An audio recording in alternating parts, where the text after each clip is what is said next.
A continuación les presentamos a nuestro siguiente ponente, quien es el doctor Alexander Pedrosa González, a quien le pedimos suba al podio. El doctor Alexander Pedrosa González es químico farmacéutico biólogo, egresado de la Facultad de Estudios Superiores de Cuautitlán.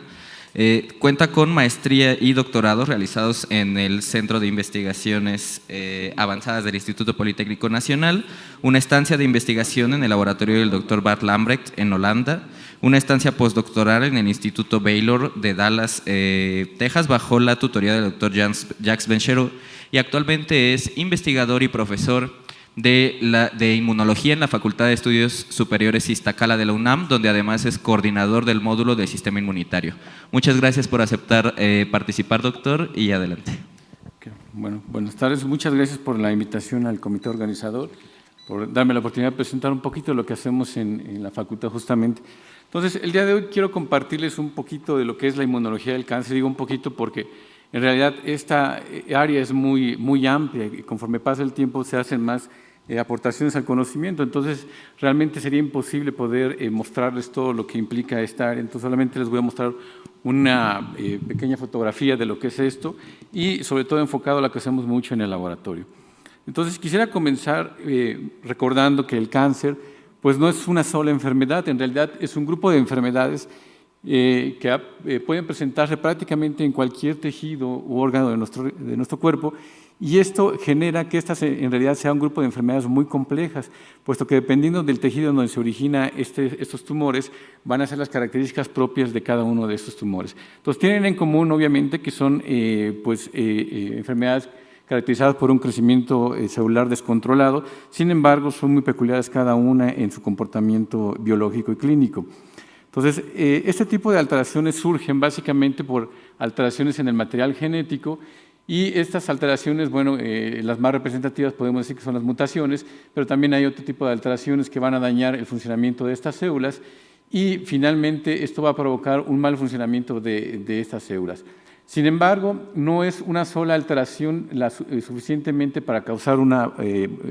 alteración para que la célula se convierta en una célula transformada, una célula cancerosa. Se requiere en realidad la acumulación de varias de estas alteraciones genéticas para que finalmente se genere una célula con potencial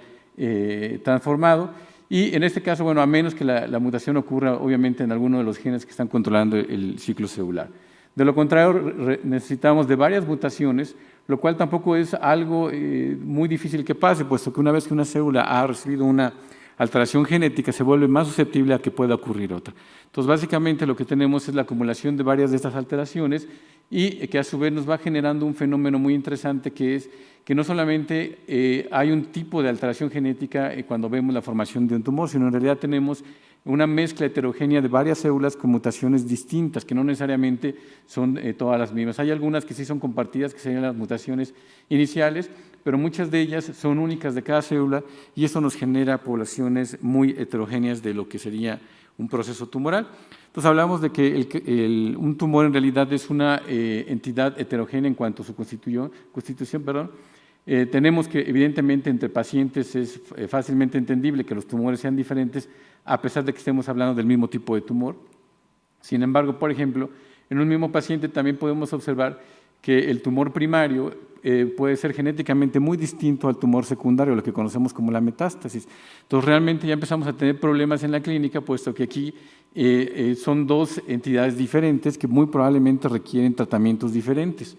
Si nos vamos a analizar con más detalle un solo tumor, nos damos cuenta que además esta heterogeneidad es a nivel intratumoral, y podemos observar que en realidad un tumor está constituido por diferentes clonas de células transformadas, no todas son iguales, y evidentemente esto genera complicaciones en cuanto a su comportamiento biológico, pero sobre todo en cuanto al manejo clínico de estos pacientes. Y bueno, para complicar más, pues también estamos encontrando que a nivel epigenético también podemos encontrar diferencias importantes entre las mismas células que forman un tumor. De tal manera que cuando hablamos de un tumor, en realidad tenemos diferentes poblaciones celulares tumorales que van a estar distribuidas a lo largo de todo este tumor. Entonces, por ejemplo, aquí podría dominar esta célula o esta clona en color azul, aquí la roja, y aquí tener una mezcla más heterogénea de estas células. ¿Cuáles son las consecuencias que tiene esto? Es que en el tratamiento, obviamente, si tenemos un tumor hecho de varias células diferentes, Podríamos controlar con tratamiento algunas de estas clonas, pero no todas, y entonces es una enfermedad que es muy difícil de tratar básicamente en la clínica y que además lo que podemos hacer muchas veces con el tratamiento es eliminar unas clonas y enriquecer otras que muchas veces son mucho más agresivas que las primeras que estaban dominando la constitución del tumor. Entonces, una de las alternativas a un tratamiento más eficaz es pues, volver nuevamente al sistema que está encargado justamente de controlar la aparición de estas células tumorales, que es el sistema inmunológico. En este caso, recordemos que el sistema inmunológico, de una manera muy superficial, pues es aquel encargado de reconocer lo propio y no lo propio, ¿no? Y en este caso, aquello que consideramos no propio es a lo que denominamos como antígeno, que básicamente es una partícula que es extraña a un organismo. Y en este sentido, los tumores, pues evidentemente son células que en un inicio formaban parte de nuestras células como una célula normal. Entonces, muchas de sus proteínas pues, son reconocidas como proteínas propias. Sin embargo, justamente estas alteraciones de las que hablábamos, las mutaciones, van a provocar que se generen proteínas mutantes, que muchas veces la diferencia con la proteína normal es pequeña, pero es suficiente para que el sistema inmune las pueda identificar. Esto es lo que conocemos como propiamente antígenos tumorales o los llamados neoantígenos, porque son de formación nueva y muchas veces son muy exclusivos de cada tumor, es decir, que no son comunes en muchos pacientes, sino son proteínas muy particulares a cada individuo. Y eso obviamente hace difícil que estas proteínas sean utilizadas con una aplicación clínica. Tenemos también otras proteínas que van a expresarse de forma importante en un tumor y que lo hacen reconocible al sistema inmune, que son los llamados antígenos asociados a tumor. Estos no son proteínas alteradas, sino son proteínas propias que normalmente el sistema inmune no conoce. Un ejemplo de ello sería, por ejemplo, las proteínas embrionarias, las cuales se expresan de forma importante, obviamente, en el desarrollo temprano de un individuo, pero una vez que el individuo está formado, esas proteínas dejan de expresarse. Y si recordamos que el sistema inmunológico comienza realmente a hacer ese repertorio de reconocimiento cercano al nacimiento, entonces muchas de estas proteínas no las conoce a pesar de que son proteínas propias. Entonces, en una célula tumoral, estas proteínas, por efecto de la desregulación genética que existe, comienzan a expresarse de manera importante y entonces se constituyen como antígenos para el sistema inmunológico. Entonces, son proteínas propias, pero que el sistema inmunológico no conoce y reacciona contra ellas y también de esa manera puede identificar a la presencia de células tumorales. Entonces, esta es la manera en que el sistema inmunológico puede observar la presencia de estas células alteradas. La manera normal que ocurre toda esta secuencia de eventos es que tenemos pues, la formación de estas células tumorales y el reconocimiento de los antígenos mediante células presentadoras de antígeno, como sería una célula dendrítica, la cual toma el antígeno, viaja a un órgano linfoide cercano y va a llevar a cabo la presentación de este antígeno a través de la interacción con diferentes poblaciones de linfocitos, como serían los CD4 o los CD8, y a través de diferentes interacciones intercelulares, pues bueno, van a permitir la activación de estas poblaciones celulares. En el caso ideal, pues activarían las células CD4, aquellas productoras de interleucina, interferón gamma, que serían las llamadas células TH1. Estas, a su vez, van a permitir la activación de células CD8, que son propiamente las células citotóxicas, al igual que las natural killer, también a la respuesta innata, que también serían estimuladas por este tipo de citocinas. Y en el mejor de los casos, estas dos células citotóxicas regresarían al sitio del tumor y interaccionarían con estas células para eliminarlas, ¿no? Esto obviamente sería en la condición ideal del sistema inmunológico. Ahora, el tipo de respuesta que se puede generar en este proceso de activación es diferentes variantes, pero la que nos interesa que se active son las llamadas células TH1, productoras de interferón gamma, pues como les mencionaba, son las encargadas de generar las células capaces de controlar la aparición de células tumorales. Sin embargo, en algunos casos se puede generar algunas otras variantes que no son propiamente las células adecuadas para controlar lo que sería la aparición de una célula tumoral. Ahora, ¿qué tan frecuentemente ocurre que la respuesta inmune contra un tumor se genere de forma adecuada? Pues de acuerdo a la literatura podríamos decir que muy frecuentemente. ¿Sí? Hay datos en la literatura que nos muestran que de hecho individuos sanos que no tienen historia de cáncer, si nosotros los analizamos encontramos que tienen células inmunes en contra de estos tumores y que de estas células, si nosotros las transferimos a un modelo animal, vemos que además tienen la capacidad de ser protectivas, es decir, no están hechas ahí por casualidad, sino probablemente en algún punto de la vida de estos individuos se generaron células tumorales, el sistema inmune las reconoció, reaccionó contra ellas y las eliminó y por eso estos individuos no tienen historia de tumores. Y hay como muchos estudios que se pueden encontrar en donde vemos que muchos individuos sanos tienen una gran cantidad ya sea de anticuerpos o de linfocitos T específicos contra células tumorales. Y no solo eso, sino además lo tienen, si lo comparamos con pacientes, por ejemplo, esa frecuencia de estas células la tienen en una cantidad mucho mayor que la que encontramos en pacientes, ¿no? Lo cual en un principio era sorpresivo, pero si lo pensamos con más detenimiento, eso explicaría por qué estos individuos sanos son justamente individuos sanos, porque ellos sí montaron una respuesta adecuada contra los antígenos tumorales, mientras que aquellos que desarrollan tumores no tienen una buena respuesta y por lo tanto son permisivos a la aparición de estos tumores, ¿no? Entonces, básicamente, podemos concluir que la mayoría de nosotros, los que no tenemos algún tipo de tumor, mucho se debe a nuestro buen funcionamiento de nuestro sistema inmunológico, que es capaz de reconocer estas células. Tenemos que considerar que la mayoría de nosotros estamos expuestos a una gran cantidad de estímulos ambientales y de todo tipo que generalmente son inductores de cáncer. El mejor ejemplo es la exposición al sol. Algo tan simple como eso nos genera alteraciones en el material genético y eso provoca la aparición de probables células tumorales. No tenemos tumores gracias a que nuestro sistema inmunológico está trabajando de forma adecuada. Sin embargo, la pregunta es, ¿qué pasa en aquellos individuos que sí tienen presencia de tumores? Lo que podemos empezar a conocer es que algo está fallando en el proceso de la respuesta inmunológica. Y entonces, a lo largo de los últimos 15, 20 años, muchas de las investigaciones han estado enfocadas justamente a tratar de caracterizar en dónde están las fallas del sistema inmune que hacen permisivo al crecimiento de las células tumorales. Y para poder entender cómo funciona este tipo de situaciones, tenemos que entender la respuesta inmune en el contexto en el cual sucede pues básicamente en la vida real o en la vida diaria, ¿no? Que es, en este caso, en el contexto del microambiente tumoral, el cual es un microambiente muy especial que está constituido por una gran cantidad de células que están interaccionando unas con otras y además de moléculas solubles que producen estas células que también van a generar una interacción muy compleja entre todas estas células. Y es en el microambiente en el cual tenemos que entender cómo funcionan las células de la respuesta inmunológica y por qué en algunos individuos estas células no están trabajando de manera óptima. Entonces, para hacer eso, pues hay diferentes maneras. Es desde los modelos animales, modelos in vitro, y aquellos que lo que hacemos es tratar de trabajar directamente con muestras derivadas de pacientes, en el cual tenemos pues, un paciente en el cual se les pide su consentimiento para obtener un fragmentito de la biopsia que normalmente se obtiene, ya sea para diagnóstico como parte del tratamiento mismo, y analizar estas muestras en el laboratorio por diferentes tecnologías, unas en donde se analiza el tejido tal cual y en otras donde los disgregamos para permitir un análisis más detallado de las células, por ejemplo, a través de citometría de flujo, donde podemos analizar la constitución celular de estos tumores, pero además de la constitución celular, el estado de activación o de no activación de las células que forman parte de este microambiente tumoral. Entonces, lo podemos hacer a través de una técnica como la citometría de flujo, que nos permite analizar de forma individual a estas células y ver qué tipo de moléculas expresa cada una de estas células. O también podemos irnos a la parte integral del tumor y analizar de forma integral cómo están interaccionando estas células, quiénes interaccionan con quién, en dónde se localizan estas células, demás cosas, ¿no? Y a través del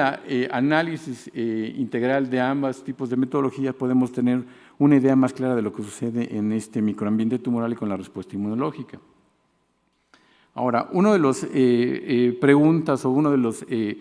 ideas que se tenían anteriormente es que no todos los tumores eran inmunogénicos, es decir, que no todos los tumores activaban la respuesta inmune. Sin embargo, lo que hemos aprendido con el pasar de los años es que en realidad no es que no fueran inmunogénicos, es que no teníamos las metodologías o las estrategias adecuadas para buscar a las células del sistema inmune que estaban presentes en estos tumores. Conforme tenemos mejores metodologías, nos damos cuenta que en realidad la mayoría de los tumores sí están infiltrados por células del sistema inmune, es decir, el sistema inmunológico sí es capaz de observar la presencia de estas células tumorales. Lo que debemos más bien de conocer ahora es en qué condiciones se encuentran esas células que están infiltrando los tumores. Y entonces podemos hacer múltiples análisis, por ejemplo, a través de citometría de flujo, en donde disgregamos un tumor y podemos analizar de forma muy particular qué células están infiltrando, forman parte de este tumor, y podemos comparar de esta manera múltiples pacientes, compararlos con tejidos sanos, como sería la sangre, que normalmente no se ve afectada al principio, o con, por ejemplo, tejido que no está afectado por el tumor y el tumor mismo, y entonces tratar de entender el comportamiento diferencial que tienen todos estos compartimientos y tratar de entender el por qué está si es que está alterada la respuesta y de qué manera está alterada. Entonces, estos son, por ejemplo, pacientes con cáncer hepático, en donde se analiza pues, todo el infiltrado celular que tienen estos tumores. Y podemos encontrar cosas interesantes, por ejemplo, interesantemente en el hígado, es uno de los sitios en donde tenemos una mayor proporción de linfocitos TCD8 de forma natural. Entonces uno pensaría que es uno de los órganos que están más protegidos contra este tipo de afecciones, puesto que tienen las células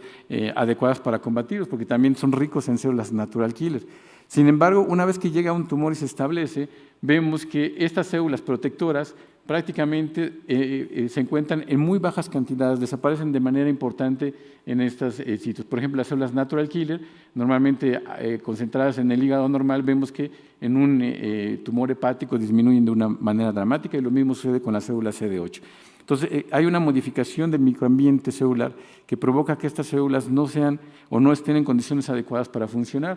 Si hacemos un análisis más exhaustivo de lo que está pasando, podemos ver que además de no estar en cantidades adecuadas, no son funcionales. Por ejemplo, en estos pacientes y en muchos pacientes con cáncer, si analizamos su respuesta inmune contra antígenos tumorales a nivel sistémico, vemos que responden de manera adecuada. Ven el antígeno, las células pueden proliferar, pueden en ensayos in vitro, de hecho, matar células tumorales. Sin embargo, si hacemos el mismo análisis en el sitio en donde está el tumor, nos damos cuenta que esa respuesta inmune simplemente no funciona. Entonces, aquí se trata de una situación totalmente localizada, en donde el microambiente generado en el tumor se vuelve un ambiente permisible al desarrollo tumoral y donde la respuesta inmune se encuentra abatida o suprimida. Entonces, lo que hemos tratado de hacer justamente es tratar de entender qué mecanismos están involucrados en el abatimiento de esta funcionalidad de la respuesta inmune. Y hay muchos mecanismos que podemos encontrar, ¿no? Desde simplemente la cantidad de células, otra la activación de las células, estas por ejemplo son células CD8, que si las comparamos con células en otros compartimentos del mismo paciente, vemos que no tienen las herramientas como son las enzimas necesarias para matar células tumorales, como sería perforina o granzima, están prácticamente ausentes de las células tumorales por alguna razón. La imagen completa que nos da es que prácticamente los tumores, la respuesta inmunológica se encuentra abatida. Sí está presente, pero en la mayoría de los casos está abatida y es por la razón por la cual estos pacientes son permitidos al desarrollo de estos tumores. Mecanismos existen muchos y a veces son muy específicos de cada tumor. Una de las células que más participa en lo que es la desactivación del sistema inmune son estas células que son células normales de la respuesta inmune, que son las llamados linfocitos T reguladores. Estos linfocitos T reguladores normalmente están presentes para evitar procesos de autoinmunidad, procesos de hipersensibilidad. Todo el mundo tenemos estas células presentes en nuestro sistema y normalmente las tenemos en pequeñas cantidades que en sangre periférica pues van del 1 al 3%. Sin embargo, si analizamos estas células dentro del microambiente tumoral, vemos que, por ejemplo, en tumores hepáticos pueden alcanzar hasta un 20% de los linfocitos TCD4 que están presentes ahí. Entonces, si con el 1% normalmente estas células son capaces de suprimir respuestas inmunes, imagínense lo que hacen al estar al 20%, ¿no? O sea, prácticamente cuando nosotros vimos inicialmente estas imágenes y en el año más o menos 2010 que empezamos a analizar estas muestras, no se conocía mucho acerca de esto, pues, y cuando vimos este tipo de análisis nos dimos cuenta que prácticamente esto nos explicaba por qué estos pacientes tenían una inmunosupresión importante en el tejido hepático afectado por el tumor, pues que tenían un reclutamiento importante de estas células T reguladoras que además, analizándolas, pues estaban altamente activadas. Ahora, con eso podíamos nosotros conocer un poquito de la patogenia, el por qué esos pacientes pues, no estaban respondiendo de forma adecuada, porque tienen un incremento en células supresoras de la respuesta inmune. Pero también vemos que podemos utilizar este tipo de análisis para darle un seguimiento clínico a los pacientes. Si nosotros hacemos una relación, por ejemplo, de los CD8, que son las células que pueden controlar el tumor versus las células T reguladoras, que serían las células permisivas para el crecimiento de un tumor, y hacemos una relación y la medimos en los pacientes, podemos distinguir diferentes grupos de pacientes. Aquellos que tienen un alto contenido de CD8 y un bajo contenido de células T reguladoras, que generalmente son los que presentan una mayor sobrevida, y aquellos que tienen un contenido más elevado de estas células T reguladoras tienen una menor sobrevida y un menor pronóstico. Entonces, el conocer no solamente estos mecanismos nos permite tener herramientas para poder pronosticar qué tan bien o qué tan mal le va a ir a esos pacientes durante el desarrollo de su tumor. Y obviamente esto también puede convertirse en herramientas para monitorear los tratamientos que se le van dando a estos pacientes. Esto se puede hacer por citometría de flujo, pero esta técnica obviamente no es tan accesible en cualquier laboratorio, pero nosotros también corroboramos que estos datos pueden ser observados por inmunohistoquímica y esta técnica sí puede ser montada prácticamente en cualquier laboratorio y en cualquier clínica que trate pacientes de ese tipo, y a través de estas metodologías tener una herramienta para el diagnóstico y para sobre todo el seguimiento de estos pacientes. No solamente en tumores hepáticos encontramos que las células T reguladoras son un mecanismo importante de supresión de la respuesta, sino también, por ejemplo, en cáncer de mama, se han caracterizado por muchos grupos, incluido el nuestro, la presencia de estas células y que esto correlaciona justamente también con la presencia de células CD8. Entre más células T reguladoras, menos células CD8 positivas tenemos en el microambiente tumoral. Y esto también se relaciona obviamente en el caso de cáncer de mama con uno de los parámetros clínicos más importantes, que es la afectación de ganglios linfáticos. En este caso, las personas que tienen ya afectados los ganglios linfáticos por células tumorales son de mal pronóstico, y aquí vemos que eso también correlaciona perfectamente con la cantidad de células T reguladoras que se encuentra en el microambiente tumoral. Entonces, nuevamente vemos que pueden ser de utilidad para también darle un seguimiento clínico a estos pacientes. Pero evidentemente lo que queremos llegar al final de cuentas es tener también herramientas para poder tratar de darles unas alternativas de tratamiento a estos pacientes. Y entonces para ello necesitamos conocer a detalle cómo están estas células en el microambiente tumoral. Y por ejemplo, en el caso de las células T reguladoras, podemos identificar moléculas que son importantes para su funcionamiento, como CTLA4, que yo creo que esta molécula la han escuchado muchísimo tiempo como una molécula supresora de la respuesta inmune, pero hay otras también como GTR, que es un receptor de tipo glucocorticoide, que también es importante para el funcionamiento de estas células. Vemos también que no solamente las células T reguladoras están presentes ahí, sino también, por ejemplo, en cáncer de mama, las células T que están infiltrando el tumor, tanto la CD4 como la CD8, presentan la expresión de moléculas asociadas con estados de inmunosupresión como son CTLA4. Comparativamente con la sangre podemos ver que se encuentra sobreexpresada este tipo de moléculas. Entonces, todos estos son indicativos del estado inmunosupresión en el que se encuentran estos pacientes. Pero además de eso, las células tumorales también han evolutivamente adquirido la capacidad para directamente ellas suprimir la respuesta inmune. Y se ha observado que, por ejemplo, algunas células tumorales pueden expresar CTLA4 ellas mismas y de esta manera empezar también a suprimir la respuesta inmune a través de la inactivación, por ejemplo, de células presentadoras de antígeno. Y es un mecanismo que no es extraño. Si se analizan varios tipos de tumores como cáncer de mama, cáncer de colon, podemos observar que las células tumorales son positivas a la expresión de este tipo de moléculas. Entonces, por ejemplo, es un mecanismo que es muy importante en cáncer, ya es porque se lo presentan las células T reguladoras, porque los mismos linfocitos son suprimidos a expresar este tipo de moléculas, o la misma célula tumoral expresa esta molécula y por diferentes medios lo que hace finalmente es suprimir la respuesta inmunológica. Afortunadamente, pues hay gente que se ha dedicado a tratar de ver cómo podemos contrarrestar este tipo de supresión y justamente se han generado anticuerpos, por ejemplo, contra CTLA4, que lo que hacen es bloquear la interacción de esta molécula a la hora de la presentación de antígeno y entonces evitar la señal negativa que normalmente marca esta molécula y de esta manera permitir que la interacción entre una célula presentadora de antígeno y un linfocito T termine en la activación de esta misma.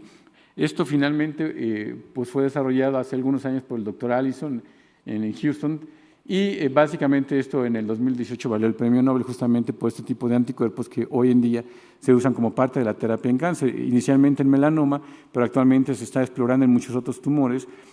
con resultados clínicos importantes, pero también con algunas limitaciones. Porque evidentemente, si se da una dosis excesiva de esta molécula a los pacientes, que se hace de forma sistémica, podemos generar como evento adverso autoinmunidad, que puede ser tan severa que pacientes con tratamiento de este tipo, sobre todo los primeros pacientes, murieron por autoinmunidad fulminante, porque obviamente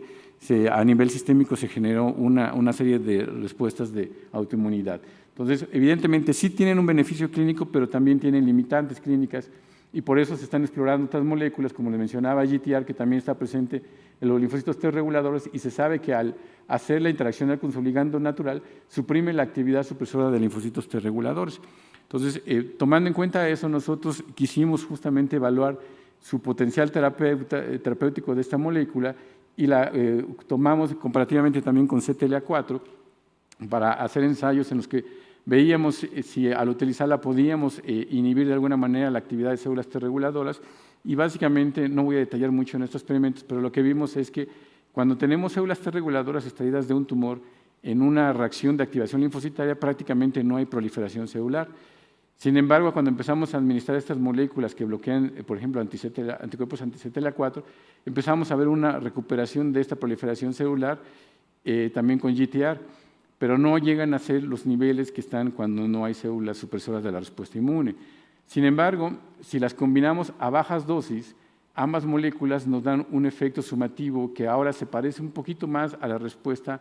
óptima de estas células. ¿Por qué es importante el hablar de combinaciones de moléculas? Porque, como les digo, una molécula sola no se puede administrar en grandes dosis, pero varias moléculas diferentes sí se pueden administrar en dosis pequeñas para no generar problemas de autoinmunidad, pero sí incrementar el efecto terapéutico en el tumor. Entonces, esto fue una de las descripciones que hicimos inicialmente con el manejo de este tipo de moléculas para regular la respuesta inmunológica, y lo hacíamos simplemente con el afán de tratar de caracterizar los mecanismos y medios de manipulación de esta respuesta inmunológica. Entonces, se publicó este primer artículo básicamente que hablaba de este tipo de interacciones, y a las 2 semanas de estar publicado este artículo, nos contactaron una farmacéutica, específicamente Pfizer, para decirnos que ellos estaban muy interesados en este tipo de moléculas y en un modelo que habíamos utilizado para describir este tipo de análisis, ya que ellos estaban desarrollando varias moléculas con propiedades similares y coincidentemente tenían una que justamente era un anticuerpo que mimetizaba los efectos biológicos del ligando natural de GTR. Y entonces obviamente nos propusieron trabajar en colaboración ellos, no nosotros los buscamos, sino ellos a nosotros, y se estableció una colaboración con Pfizer justamente para evaluar la molécula que tenían, y finalmente después ya se publicó un trabajo en donde justamente la molécula que estaba en desarrollo por Pfizer mostró nuevamente que era capaz de abatir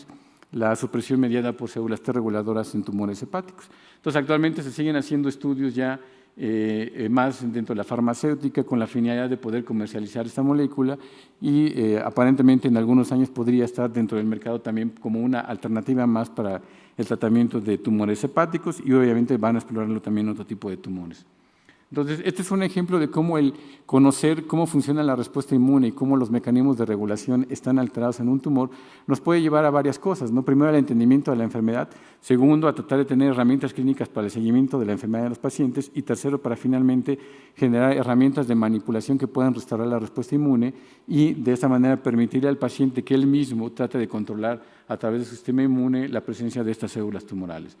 Y como este ejemplo hay muchos. Actualmente se hace mucha investigación también acerca de otra molécula con condiciones similares, que es los ligandos de PD1, que también son moléculas supresoras de la respuesta inmune, que las podemos ver también presentes en algunas células presentadoras de antígeno que están infiltrando los tumores, pero también los tumores las expresan en grandes cantidades, y aquí hay una lista de varios tumores en donde se ha analizado la presencia de esta molécula. Como podrán ver, no es cosa extraña, sino hay tumores que inclusive el 100% de esas células expresan este ligando y por lo tanto son capaces de suprimir la respuesta inmunológica. Entonces, la respuesta inmunológica se puede desencadenar, se puede activar de forma muy eficiente, pero cuando las células efectoras llegan al tumor, prácticamente son inactivadas por las mismas células tumorales. Entonces, lo que tenemos aquí es buscar justamente estrategias que nos permitan tratar de neutralizar este tipo de mecanismos supresores. Además de las células tumorales, de algunas células inmunológicas que participan en este tipo de supresión de la respuesta inmune, también hay otras células que forman parte del estroma celular de un tumor, que antes solamente pensábamos que formaban parte del estroma, pero que hoy también empezamos a ver que también tienen un papel importante en la regulación inmunológica. Una de estas células son las llamadas células mesenquimales estromales, que normalmente fueron descritas en médula ósea, y se pensaba que su función era únicamente dar diferenciación a los progenitores que forman parte del tejido del hueso. Sin embargo, conforme ha pasado los años, vemos que estas células están presentes en múltiples tejidos como células precursoras del tejido para restaurar, en muchos casos, tejido, pero también una de sus funciones es la de regular la respuesta inmunológica, y hoy en día sabemos que estas células mesenquimales tienen la capacidad de segregar varios citocinas, de moléculas, de expresar moléculas también de superficie que van a interaccionar con células de la respuesta inmune y para tratar de regular esta respuesta inmune. La mayoría de los casos lo que hacen es suprimir la respuesta inmune porque su función normal es participar en la restauración de un tejido dañado. Cuando se da un proceso inflamatorio, la primera parte de la inflamación consiste en tratar de eliminar la causa de daño, como puede ser un proceso infeccioso. Pero una vez que se ha eliminado esa causa de daño, la siguiente etapa del proceso inflamatorio es restaurar el tejido dañado. Y ahí entonces se tiene que abatir los mecanismos de inflamación y empezar los mecanismos de restauración. Y al parecer estas células mesenquimales estromales juegan un papel muy importante justamente en inhibir la inflamación y a empezar el proceso de restauración celular. Entonces, normalmente tienen un tropismo muy alto por cualquier sitio inflamatorio. Entonces, los primeros trabajos que vinculaban a estas células con los procesos tumorales es que estas células siempre van a irse a localizar donde hay un proceso inflamatorio, y en este caso donde hay un tumor. Entonces hicieron varios experimentos en ratones en donde, por ejemplo, inoculaban algún tipo de célula tumoral en ratones inmunodeficientes, podían establecerlo básicamente en cualquier tejido, y después, por otra vía diferente, generalmente sistémica, administraban células mesenquimales extraídas de médula ósea y normalmente siempre, tarde o temprano, terminaban junto a las células tumorales. Entonces, la primera aplicación que se pensó para ellas era como vectores que llevaran medicamentos citotóxicos al sitio de tumor, puesto que iban a ser muy eficientes en albergarse en donde estaban desarrollándose los tumores. Sin embargo, cuando se supo que podían inhibir la respuesta inmune, todas estas ensayos que se habían dirigido a utilizarlas como vectores de transporte de medicamentos citotóxicos se tuvieron que detener porque vieron que podía quizá exacerbar el crecimiento del tumor al inhibir la respuesta inmunológica. Entonces, actualmente lo que se está haciendo es investigar muy exhaustivamente las características de estas células y cómo pueden afectar o no el desarrollo de estos tumores, sobre todo en seres humanos. En modelos animales ya se tienen muy bien caracterizadas y se sabe que son células promotoras de los tumores. Entonces, nosotros mismos hemos desarrollado este tipo de análisis en donde simplemente, por ejemplo, tenemos un ratoncito en donde inoculamos células tumorales, unas bajo la presencia de células mesenquimales y otras solamente células tumorales. Y donde van acompañadas las células tumorales de estas mesenquimales, podemos ver que hay un crecimiento mucho más extenso de esos tumores, porque están generando una gran cantidad de factores de crecimiento celular, entre otras cosas, y ayudando al abatimiento de la respuesta inmunológica. Sin embargo, poco se sabe de ellas en lo que serían tumores humanos. En el laboratorio nosotros hemos empezado a caracterizar justamente las muestras que tenemos acceso de tumores de cáncer de mama y hemos visto que en el 80% de las muestras que han llegado al laboratorio están presentes estas células mesenquimales. La frecuencia es baja, están alrededor menos del 1%, pero en todas ellas presentes en la mayoría de los casos. Entonces, parece ser que son un componente importante también en los tumores humanos, no solamente en modelos animales. Y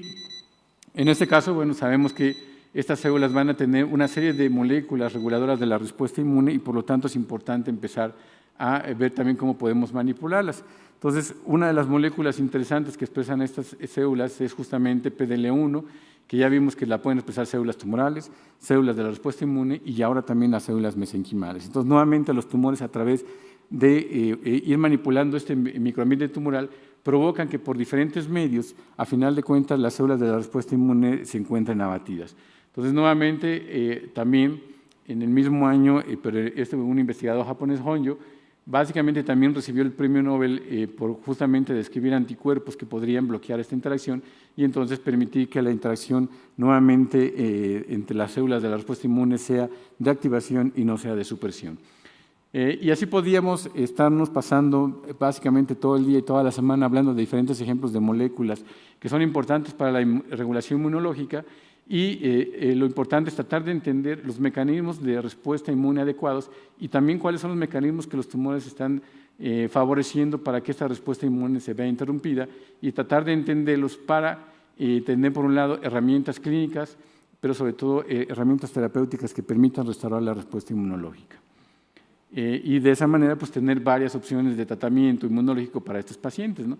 Y evidentemente los resultados obtenidos han sido muy buenos, que actualmente la inmunología se está convirtiendo como en una de las principales alternativas de tratamiento para pacientes con cáncer. El mejor ejemplo justamente lo constituyen anticuerpos anti-PDL1, que en una variante de cáncer de pulmón, que es de los más agresivos, los anticuerpos anti-PDL1 se han convertido en la terapia de inicio de estos tratamientos, ¿sí? Para que un medicamento llegue a esas instancias quiere decir que es el tratamiento que mejores resultados clínicos nos da. Y en este caso, pues básicamente totalmente inmunoterapia. Entonces vemos la importancia que tiene esta inmunoterapia y la regulación de la respuesta inmune en lo que es una enfermedad como el cáncer, que hasta hoy no tenemos un tratamiento eficaz, pero que a través de la respuesta inmune parece que tenemos una alternativa que finalmente nos permita dar mejores alternativas de vida a estos pacientes. Y con eso concluyo la